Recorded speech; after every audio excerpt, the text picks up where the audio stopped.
오는 10일이면 윤석열 대통령 취임 2년입니다. 네. 2주년이 되는 날인데요. 하루 전날인 9일에 기자회견을 하기로 했습니다.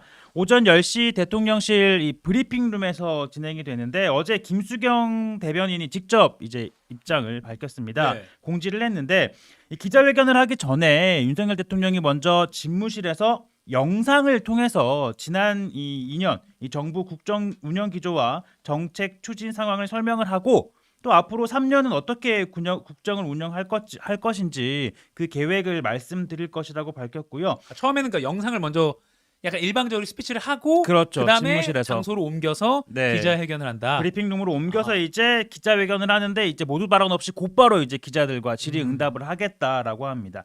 이 주제는 제한이 없이 자유롭게 이제 진행이 될 걸로 보이는데 뭐 그동안 아무래도 좀 불통 이미지 강했던 만큼 뭐 이번 회견 통해서 소통에 적극적인 모습 보일 거다 이런 관측 나오고 있죠.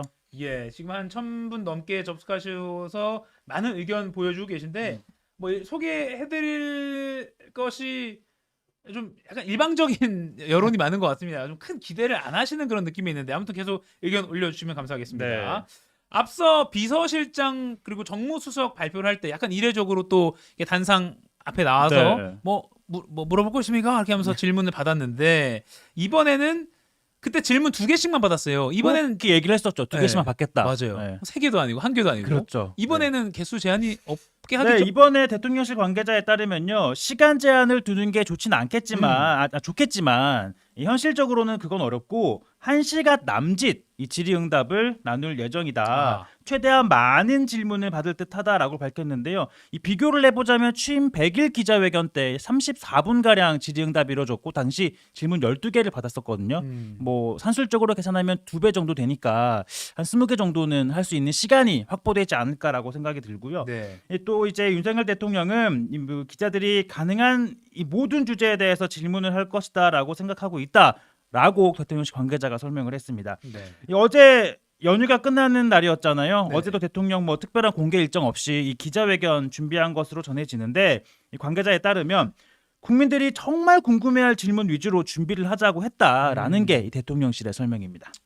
국민들이 뭘 궁금해하느냐를 고르는 게 그렇게 어려운 일은 아닐 것 같아요. 그동안 뭐 언론, 뭐 방송, 뉴스나 신문, 저희 유튜브 등등을 계속 모니터링을 또 하잖아요. 그 대통령실이라는 곳은. 그러니까 그런 걸 따지면 사실 또 1시간으로 오면 현실적으로 시간을 제한을 둘 수밖에 없다면 네. 우선순위가 뭔지는 이미 조금 리스트업을 하기가 쉽지 않을까라는 생각도 듭니다. 이가혁 앵커는 뭐가 제일 궁금하세요? 저는 뭐 최상병 특검 관련 입장이나 그다음에 디올백 네. 입장, 박절하지 요 단어로 이번에 그렇죠. 한다면 어렵지 않을까 이런 네. 생각도 드는데. 아무래도 방금 말한 것처럼 이제 우선순위에 해당하는 질문들은 사실 거의 뭐 모든 기자들이 궁금해하는 모든 국민들이 궁금해하는 질문 위주로 먼저 질문이 이루어질 걸로 예. 보이는데 사실 그만큼 이런 거는 예상된 또 질문이기도 한 거잖아요. 네. 그러다 보니까 과연 대통령실이 얼마나 답변을 잘 준비했는지 어떤 답변을 준비했는지가 관건이 될 텐데 먼저 이제 가장 이제 이계학 기자도 얘기했지만 핵심 사안은 네. 김건희 여사 관련된 사안들이겠죠. 예. 당장 뭐 검찰이 이원석 검찰총장의 지시로 김건희 여사 명품 가방 수수 의혹 사건 전담팀까지 꾸려서 예. 본격적인 수사에 착수를 했는데 말씀하신 것처럼 관련해서 이미 뭐 지난 2월 KBS 특별대담에서 관련 질문이 나오긴 했는데 네. 그때는 이렇게 답을 했었죠. 한번 들어볼까요? 예. 이른바 이 파우치 네네. 외국 회사 그 뭐 조만한 백이죠. 네. 그 백을 이 어떤 방문자가 김건희 여사를 만나서 그 앞에 놓고 가는 네. 영상이 공개가 됐습니다. 대통령이나 대통령 부인이 어느 누구한테도 이렇게 박절하게 대하기는 참 어렵습니다. 그래서 아마 그 관저에 있지 않고 이렇게 사저에 있으면서 또 지하 사무실도 있고 하다 보니까 자꾸 오겠다고 하고 해서 제가 보기에는 좀 그거를 매정하게 좀 끊지 못한 것이 좀 어떤 문제라는 문제고 좀 아쉽지 않았나 생각이 되는데 사실 예. 저 때는 질문도 부적절했고 네. 답변도 국민의 기대에는 미치지 못했다라는 평가를 받아서 아무래도 좀 오히려 저런 답변으로 인해서 여론의 역풍을 맞았던 상황이기도 하잖아요. 네. 예를 들면 이번에 당연히 질문이 나올 텐데 이번 같은 경우에는 이런 시나리오가 나올지 않을까라는 예상을 하시는 분도 있더라고. 예를 들면 검찰이 조금 전 제가 이제 이원석 검찰총장 지시로 검찰 수사가 진행이 된다라고 했으니까 네. 대통령실 입장에서는 검찰이 수사 중인 사안이니까 말씀드리기 부적절하다. 왜냐하면 내가 말하는 순간 뭐 수사 가이드라인이 될 수도 있으니 뭐 언론 발언은 삼가겠다. 뭐 이런 식의 답변이 나오지 않을까라는 예상도 해봅니다만 뭐 그렇다면 더 국민들 입장에서는 대통령실이 명확한 입장을 내놓지 않는 거 아니냐라는 또 비판이 있을 것으로 예상이 되긴 그러니까 합니다. 검찰이 갑자기 왜 이렇게 움직이냐에 대해서 해석이 여러 가지 나오는데 요건 잠시 후에도 네. 따로 짚어보기로 하고요. 그리고 저는 하나 걱정되는 게 걱정이라기보다는 내실 없는 기자회견이 되지 않을까 국민의 한 사람으로서 우려되는 부분이 바로 이건데 네. 앞에 집무실에서 먼저 약간 일방적인 스피치를 한다 했잖아요. 네. 거기서 약간 뭐 최상병 관련이나 김건희 여사 의혹에 대해서 말을 한 다음에 뒤에서 기자들이 질문하면 앞서 말한 걸로 가름하겠습니다. 이런 식으로 나와버릴까봐. 그러면 또 진솔한 답변을 듣기가 어려워지잖아요. 사실 그렇게 되면 질의응답을 하는 이유 자체가 그러니까요. 없어지는 거기 때문이죠. 왜냐면 일방적으로 사실 국무회의에서 발언하는 것과 크게 다르지 않잖아요. 그렇게 예. 돼버리면 이제 기자들도 이제 그 전에 나오는 이 영상을 통해서 공개되는 걸 토대로 또 이제 재질문을 할 수 있는 기회가 마련되어야 하는데 사실 네. 그 영상이 미리 공개가 되진 않거든요. 어제 네. 대통령실 관계자에 따르면 거의 당일에 곧바로 이제 공개가 될 걸로 보이기 때문에 일단 그걸 진행하고 거기에 따른 추가 질문이 또 질의응답에서 나오지 않을까 생각이 드는데 예. 그러다 보니까 이제 민주당 같은 경우에는 지난번 방금 저희가 전해드린 이 특별 대담에서 나온 답변과 같은 대통령의 입장이 나오면 안 된다. 네. 예를 들면 이제 뭐 김건희 여사 관련해서는 박절하지 못해 받았다라는 식의 변명은 더 이상 통하지 않을 거다. 이번에도 본질을 호도하고 답변을 회피한다면 국민의 분노에 불을 지피는 꼴이 될 것이다. 이런 논평을 내놓기도 했습니다. 그러니까요. 여기서 잠깐 오늘 아침에 신문들은 좀 어떻게 기자회견 관련해서 뭐 재연을 하고 있는지 한번 짚어보도록 하겠습니다. 먼저 조선일보 사설을 좀 보여드릴게요. 이게 저희가 오늘 썸네일로 뽑은 제목이기도 한데 조선일보가 정상적 대통령 회견 기대한다라고 했어요. 그러니까 모르겠습니다. 이게 그냥 뉴트럴하게 보면 그냥 당연한 말일 수 있잖아요. 정상적인 대통령 회견을 기대한다. 근데 굉장히 이거는 제가 만약 용산 대통령실 관계자라면 뭔가 약간 수치스러운 제목일 수도 있다는 생각 듭니다. 그럼 그동안의 어떤 정상적이지 않은 모습을 보였다는 걸로도 해석이 되니까요. 네. 먼저 보면요. 지난 2월에 KBS 녹화대담 형식으로 국민 앞에 섰지만 여러 언론사의 기자들에게 다양한 질문을 받고 즉석에서 답하는 기자회견에 비해서 내용이 제한될 수밖에 없었다라고 했습니다. 자, 그리고 대통령이 참모들에게 국민이 궁금해하는 것 위주로 준비하자라고 말했다고 하는데 앞서 우리가 짚어드린 대로요. 해병대 최상병 사망 사건 특검법에 대해서 어떻게 대처할지가 우선적인 관심을 끈다라고도 조선일보도 말했습니다. 그리고 이종섭 국방장관 호주 대사를 임명하고 출국한 것, 출국을 강행이라고 조선일보도 표현한 점도 눈에 띄고요. 뭐 그리고 국무총리 인사 등등 참 다룰 것이 많다라는 생각이 사설 보면서 듭니다. 그리고 따로 문단을 뺀 거 조선일보가 사설했어요. 김건희 여사 대통령으로서는 불편할 수 있는 김건희 여사 관련 질문도 피해가기 힘들 것이다라고 하면서 앞서 저희가 영상 보여드린 대로 그런 박절하지 못해라는 식의 표현이 나왔다면 네. 이에 대해서 미진하다고 느끼는 국민이 적지 않다라고도 했죠.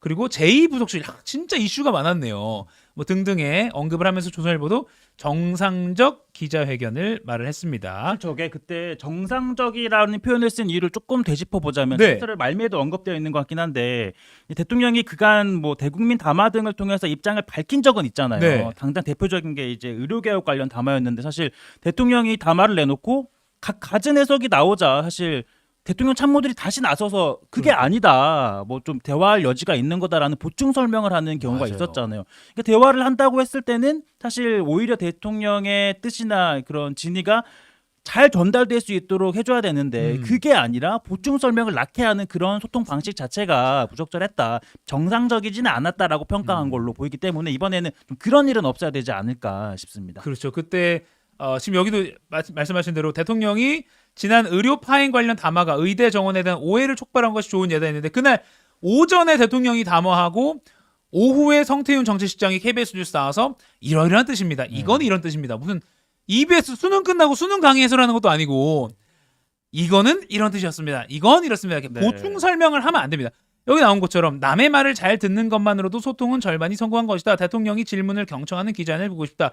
플러스 대통령이 추가 설명을 다른 사람이 하지 않도록 대통령의 입에서 국민들이 그냥 100% 이해할 수 있는 답이 나왔으면 좋겠다. 이렇게 좀 네. 조선일보 사설을 좀 덧대어 보고 싶고요. 경향신문 사설만 하나만 더 보겠습니다. 대통령 회견 국민 신뢰 회복할 마지막 기회라고 했네요. 그러면서 본인 생각만 장황하게 늘어놓을 게 아니라 국정에 대한 누적된 의문에 진솔한 태도로 답해야 된다라고 제언을 했고요. 지난 2년 정권 차원의 의혹과 정책 실패가 적지 않았던 만큼 국민이 회견을 통해 듣고 싶은 현안은 한두 개가 아니다. 정말 많죠. 앞서 말씀드린 대로 뭐 최상병 관련 의혹, 김건희 여사, 이태원 등등등등. 그러면서 이종석 전 국방장관 호주 대사로 출국시킨 무리수는 무엇 때문인지 무리수라고 표현했고요. 그리고 이종석 국방장관이 오타냈네요 여기 경향신문. 이종섭인데 그죠? 그렇죠. 제가 경향신문 사설에 오타를 네. 생방송 중에 찾아냈습니다. 여기 출입 금지된 이종석이라고 썼네요. 그리고 김건희 여사의 비정상적 상황도 해명해야 한다. 김건희 여사가 최종혁 기자 어린이날 행사에 많은 예상을 깨고 나타나지 않았어요. 어린이날 행사를 기점으로 공식 석상에 나타나지 않을까라는 그런 추정도 많았는데 어린이날 행사에도 나오지 않았습니다. 그러니까 네. 경향신문도 김건희 여사의 비정상적 상황도 해명해야 된다라고 했고요. 윤 대통령은 국민 신뢰를 회복할 마지막 기회라는 각오로 회견에 나서길 바란다라고 했습니다. 마지막이라고 표현한 것도 눈에 띄는 상황입니다. 여기서는 아예 사설 내용 중에서 비정상적이라는 표현이 등장을 했네요. 그러니까요. 보수 진보 언론 할 것 없이 아무래도 지난 1년의 소통 방식이나 행보들이 좀 정상적이지 않았다라는 데 대해서는 공감대를 가지고 있고 네. 이번 기자회견을 통해서 좀 정상적으로 좀 거듭나길 바란다라는 좀 뜻이 담긴 걸로 보이네요. 그러니까요. 네. 자, 그리고 이제 또 본론으로 들어가 보겠습니다. 민정수석실 부활하는 거 놓고도 뭐 대선 공약 파기다 이런 비판이 있잖아요. 뭐 사과를 할 거로 예견되기도 하고요. 네, 뭐 이르면 오늘 중에 대통령실 개편을 하고 네. 민정수석실을 부활하는 좀 그런 대통령실 개편이 이루어질 걸로 보이는데요. 네. 아시다시피 윤 대통령 검사 시절에 뭐 조국, 우병우 공통점이 있죠. 이 민정수석 지낸 인사들인데 관련된 인사들 수사했던 윤 대통령 이 대선 후보 당시에 이 민정수석을 통해서 사정기관을 장악해 이 정치적 반대 세력을 합법을 위장해서 통제하는 일이 빈번했다. 그러면서 이제 폐지를 공약을 했고 실제로 취임 후에 이 민정수석실 없앴습니다. 하지만 이 민정수석실 다른 좀 기능인 게 좀 뭐 민의를 듣는 그런 부서가 또 있거든요. 네. 이제 그런 부분에 대해서 이제 좀 민심을 청취해야 하고 또 공직 기관 기능을 강화한다는 차원에서 좀 부활을 해야겠다라는 검토를 했었고 이번 주 중에 말씀드린 것처럼 이르면 오늘 중에 이 대통령실 개편할 걸로 보입니다. 그러다 보니까 뭐 공약 파기 아니냐 이런 비판이 나오는데 윤석열 대통령이 직접 뭐 좀 상황이 바뀌었으니 좀 불가피하다, 좀 당위적으로 부활할 수밖에 없었다라는 설명을 할 걸로 보이고요. 초대 민정수석에는 김주현 전 법무부 차관이 유력하게 거론되고 있습니다. 네. 그리고 지난주 국회에서 민주당 주도로 이제 통과된 최상병 특검법에 대해서는 이미 거부권 행사할 걸로 사실상 예고를 한 상태고요. 네, 뭐 이거 기자가 제일 궁금한 제일 먼저 질문을 해볼 거다라고 말씀해 주셨던 예. 사안이기도 한데 앞서 정진석 비서실장이 이런 얘기를 했죠. 이 최상병의 안타까운 죽음을 이용해 정치적 목적으로 악용하려는 나쁜 정치다. 그러면서 이제 공수처 수사가 우선이라면서 이제 대통령실이 거부권을 행사할 것을 예고를 했는데요. 예. 윤 대통령은 이 회견에서 직접 이 특검법이 뭐가 문제인지 이런 부분들을 좀 지적을 하고 법안이 정부로 이송되면 거부권을 행사하는 수순으로 좀 진행이 될 걸로 보입니다. 그러면 사실 거부권을 행사한다는 거는 어떤 국회, 그러니까 국민의 어떤 대의 입법 기관인 국회의 결정을 어떻게 보면 또 이례적으로 무시하는 거기 때문에 이에 네. 대한 유감 표명 정도는 대통령이 항상 따라야 된다라는 것도 있는데 사실 이번에 거부권을 행사하면 취임 후 10번째 어, 법안에 대해서 이제 거부권을 행사하는 것이기 때문에 네. 이제 민주당은 지난번 이재명 대표 회담 때 이재명 대표가 직접 사과를 하라고 요구를 했었잖아요. 예. 관련해서는 이제 회담이 끝난 이후에도 별다른 입장이 없었는데 이번에 어떤 좀 얘기를 할지 지켜봐야 할 걸로 보입니다. 네, 알겠습니다. 그리고 최상병 특검법 관련해서는 잠시 후에 해병대 예비역연대 법률 잠번 맡고 있는 김규현 변호사 연결해서 또 홍준표 대구시장이 또 한마디 한 게 있기 때문에 그거 관련해서 또 이야기를 들어보도록 하겠습니다. 네. 자, 다음 소식도 뭔가요? 이